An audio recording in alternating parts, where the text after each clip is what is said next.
الآن مقطع رقم 74 عبد الله بن حذافা রাদিয়াল্লাহু তাআলা। আসসালামু আলাইকুম রাহমাতুল্লাহি ওয়া বারাকাতুহু। সম্মানিত ভিউয়ার্স, দর্শক ও শ্রোতাবৃন্দ, আমরা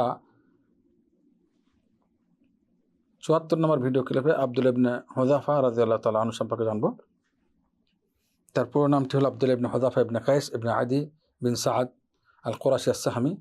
তাকে আবু হুযাফা বলা হতো অথবা আবু হুযাইফা, দুটি উপাধি রয়েছে, উপনাম।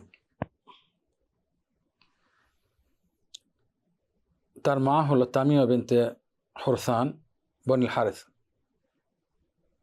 আল হারিসিয়া। তার ফজিলত, তিনি প্রথমে যারা ইসলাম গ্রহণ করেছেন সাহাবাদের তাদের মধ্যে অন্তর্ভুক্ত।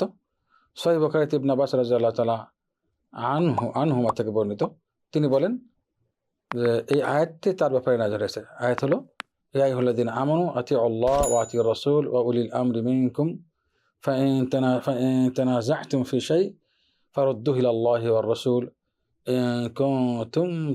ইন কুনতুম তু'মিনুনা বিল্লাহি ওয়াল ইয়াউমিল আখির যালিকা খায়রুন ওয়া আহসানু তা'ওয়িলা। সূরা নিসা 59 নম্বর আয়াত। আবু রাফি উল্লেখ করেছেন, এটা নিয়ে ঐতিহাসিকদের মতানৈক্য আছে, এটা তার ঘটনাটি সাব্যস্ত কিনা, কিন্তু এটা উল্লেখ করেছেন হাফিজ যাহাবী সিয়ার আ'লামুন নুবালাতে 1 নম্বর খণ্ড 14 পৃষ্ঠায়, এবং শেখ শুআইব আরনাউত সিয়ার আ'লামুন নুবালার যখন তাখরিজ করেছেন, বর্ণনার বিধান বর্ণনা করেছেন, বলেছেন যে এর সাক্ষী রয়েছে, এর পক্ষে অন্যান্য বর্ণনা রয়েছে।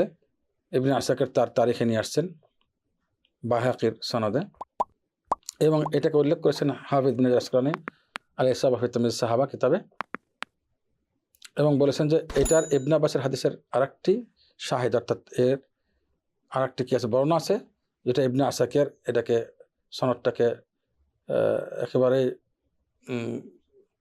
মুসালসাল অর্থাৎ লাগাতার বর্ণনা করেছেন। দুজন প্রসিদ্ধ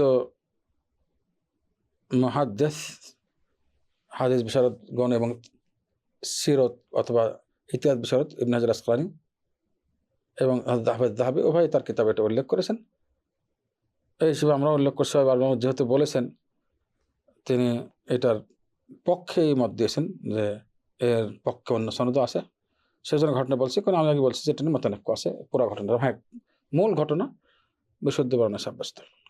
আবু রাফি বলেন যে উমর বিন খাত্তাব তার যুগে রোমে অর্থাৎ ইটালিতে তার একটি বাহিনী পাঠান।